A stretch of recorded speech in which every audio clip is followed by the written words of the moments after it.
My guest today is synonymous with big business and success. Since the 1990s, when he took over as chairman of his companies, profits and turnover have increased by over 300%, a record that would be the envy of most businessmen.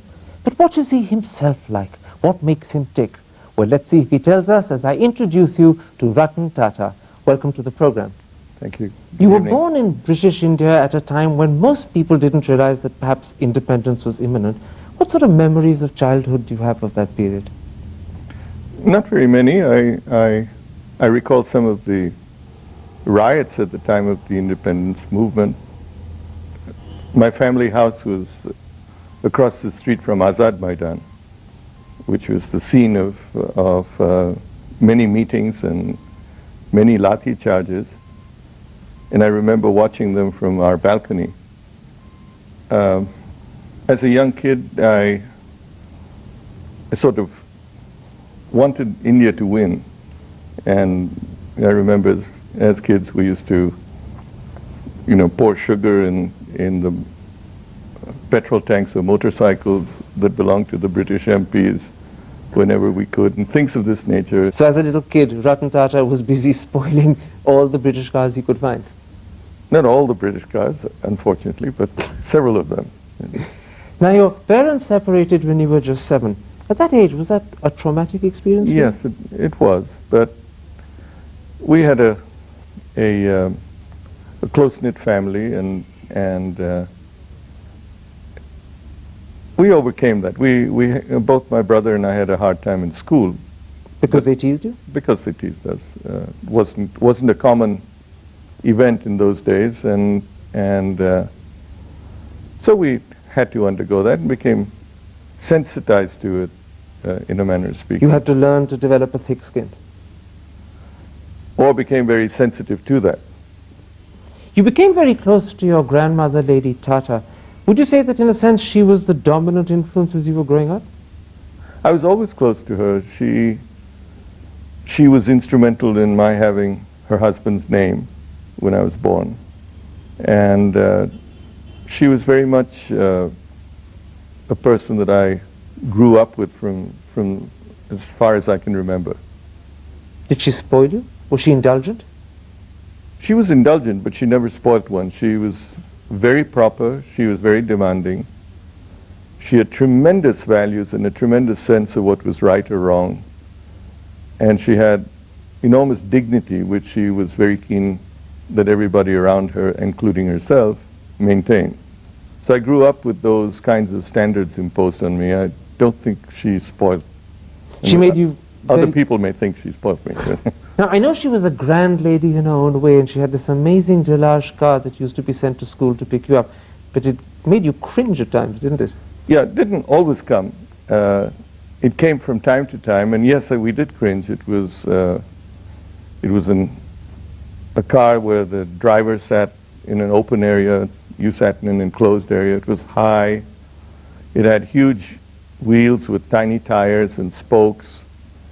And it was old-fashioned, even in those days. And whenever it came, I'd almost prefer not to be seen in it and would walk home. Those were days when I presume the Tatas lived in grand style. For those, were you also very close to the British, your grandmother? Yes, she was. She and Sir Ratan Tata were very close to Queen Mary and George V, King George V.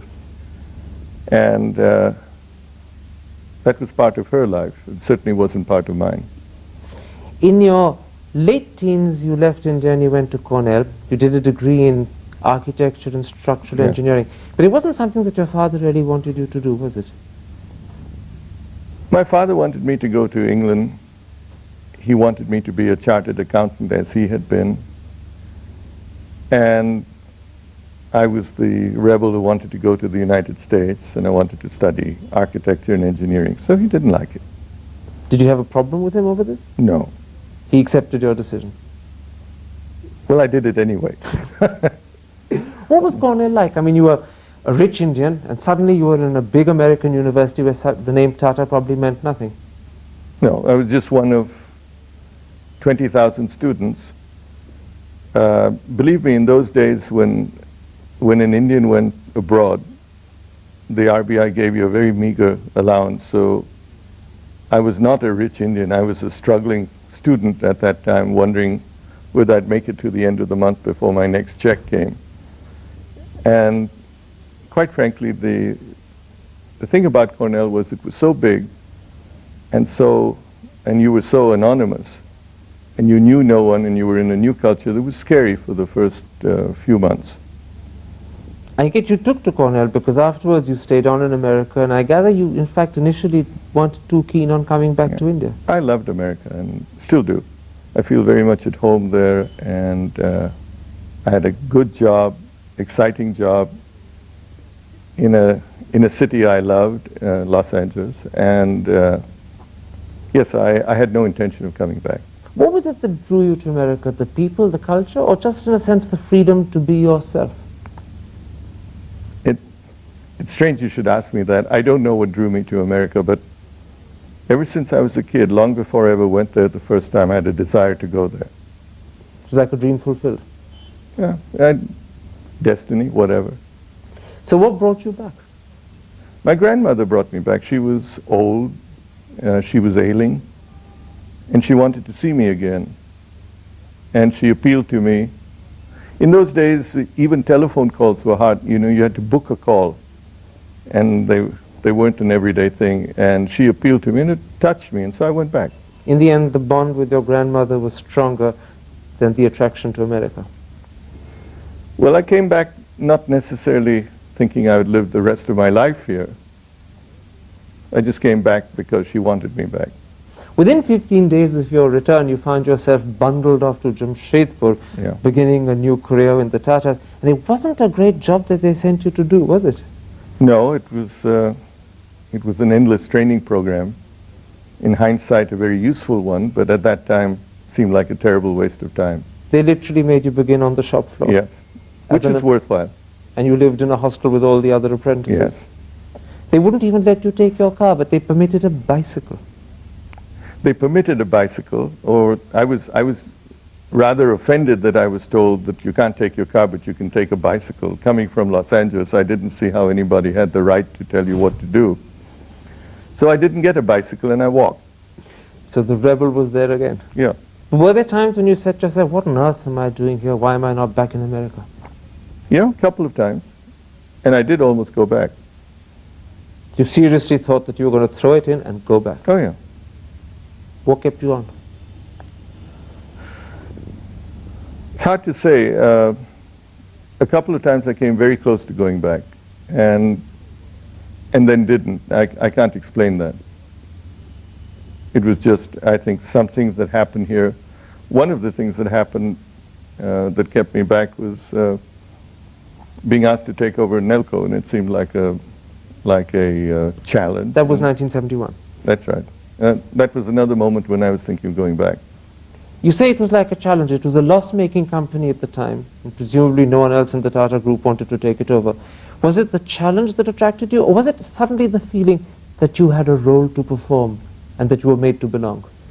No, it was a challenge. It was an industry that was exciting. The electronics industry in those days was, even making radios and TV sets was challenging and exciting. And it was a company filled with young people, and above all, it was an opportunity to be, to dig your teeth into something. And you were looking for that? And I really was. I was wasting away earlier. Now, during those bleak days at Jamshedpur, you got to know J.R.D. Tata really well. What attracted you to each other? We had one very, very common and very private bond. Our common love for flying. He was a pilot, I was a pilot. His flying was much more exciting than mine because in his day it was open cockpit, helmet flying in biplanes. In my time it was different. But we had that common bond, and that is really what put us together. He asked me to form a flying club in Jamshedpur, which I did. And thereafter, I think we really became quite close. Did you, in a sense, become for him the son he never had? No, I don't believe that that would be true. I was very close to him, very fond of him, and I think he was fond of me. But it was an office-based relationship, very seldom at home, and but still very close, very private, very confiding. And the wonderful thing was that, in many ways, not so much that I was the son that he never had, but in many ways he was a father, a second father to me. I could share much more with him than I could sometimes with my own father. So he actually fulfilled a need that you felt. Yeah. Now, in 1991, he announced that he wanted you to succeed him as chairman of the Tata Group. How did he break the news to you? Do you remember that moment? Yes, I do. It's a very strange way. We were in Jamshedpur on a visit, and I had to go to Stuttgart for a meeting with Mercedes. And when I came back, I heard he'd had a mild heart attack, and he was in the hospital in Bombay. And I called on him every day while he was there. And on a particular Monday, he was back in the office, and I went to see him, and he had this habit of, when you walked in, he'd say, "Well, what's new?" And I said, "Jay, there's nothing new. I just saw you on Friday." And he said, "Well, I have something new for you. I've decided to step down and name you my successor." Were you surprised? I'm very, very surprised. You had absolutely no inkling. Well, he'd often talked of it, but no, it came very abruptly. And then what followed was even more amazing and amusing for Jay, because he said, "Don't say anything about it now. I have to pick an auspicious day to do it."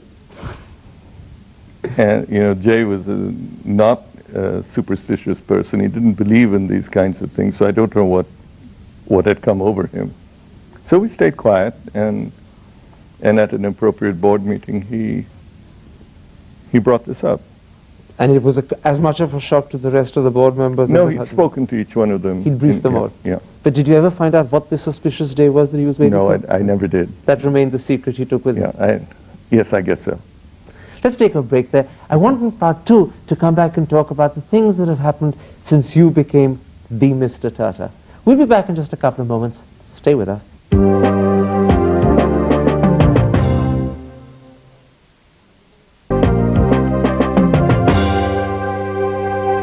Welcome back. My guest is Ratan Tata.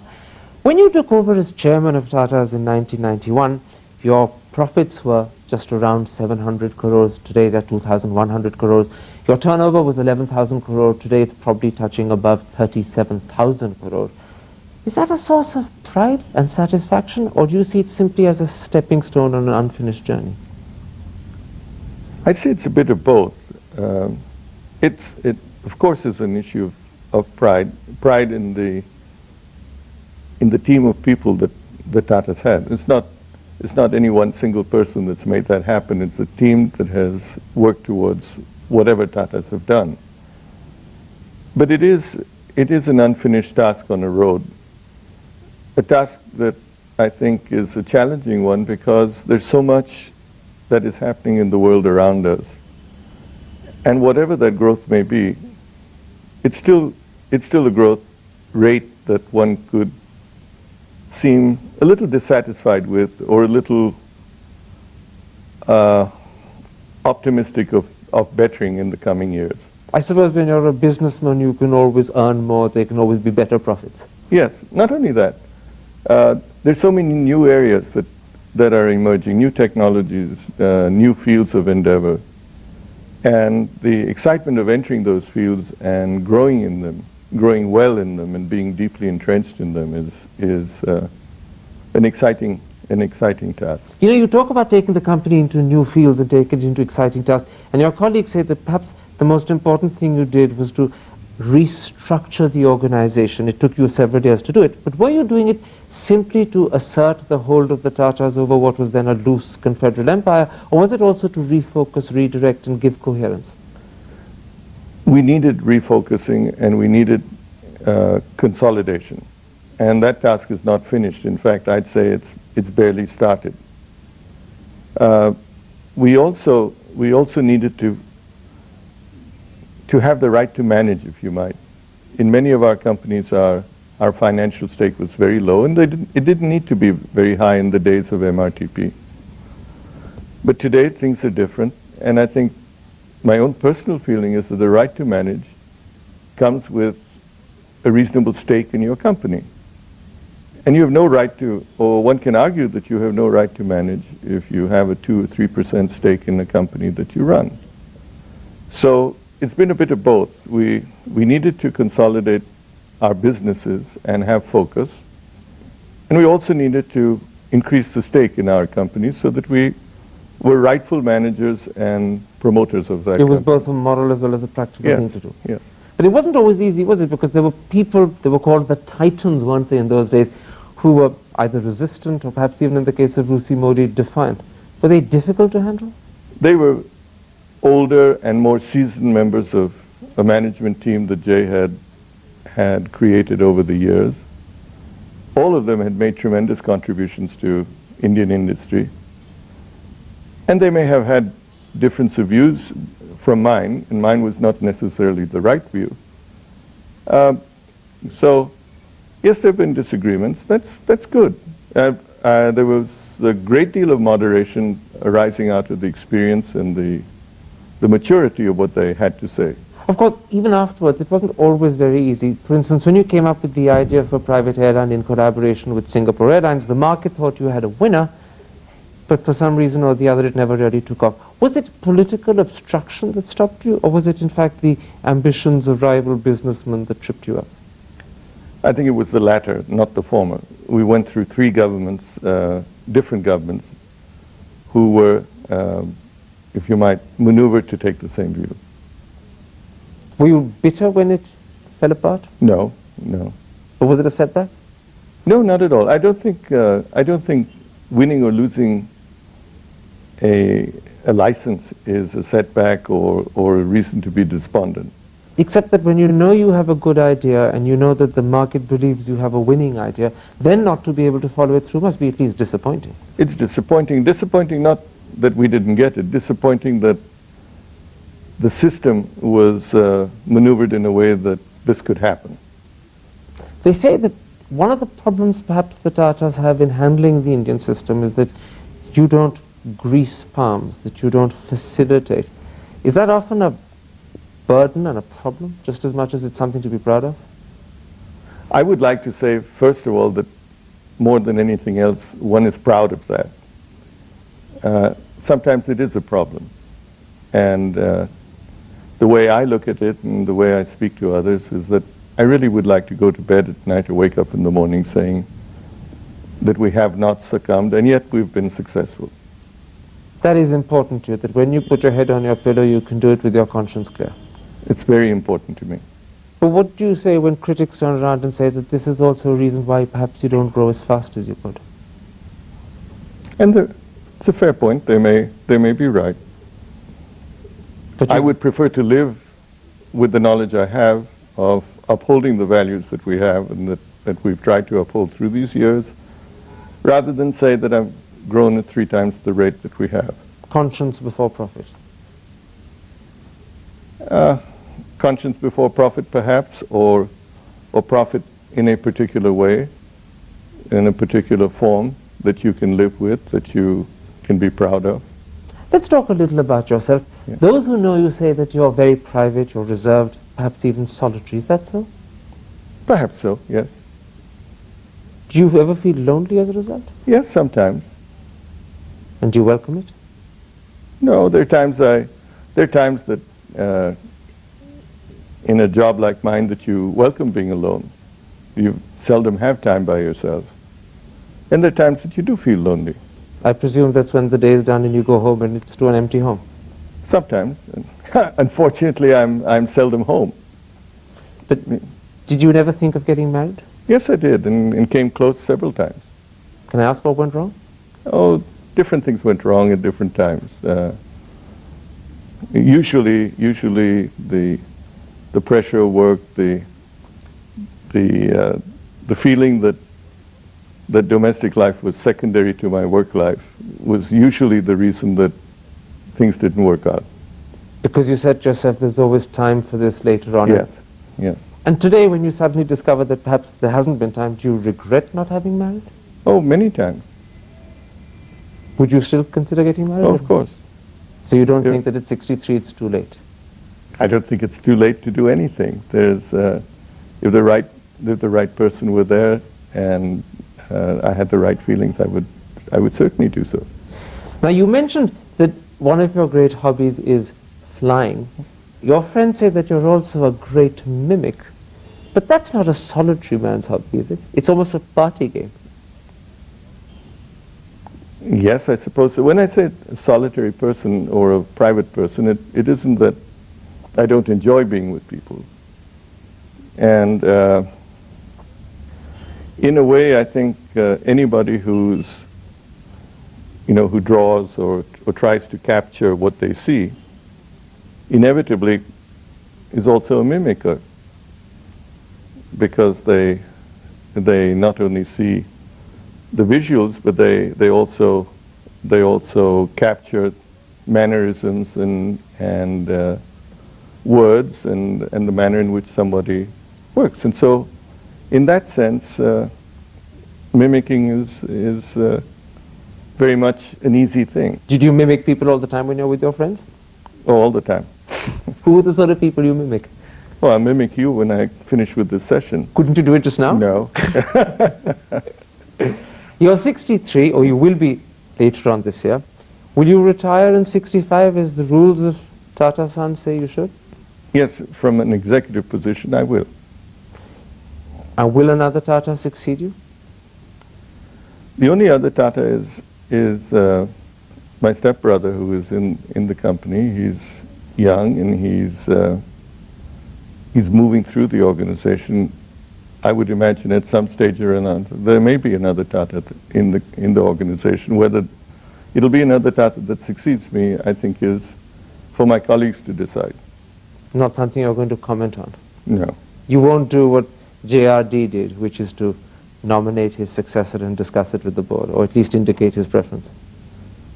Well, I think a retiring chairman or CEO does have the responsibility to express his view, but the choice of a successor, I think, lies with the board.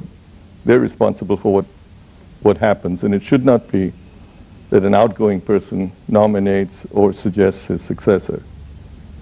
Mr. Tata, for a wonderful interview. Thank you very much indeed. Thank you. Thank you, Ken.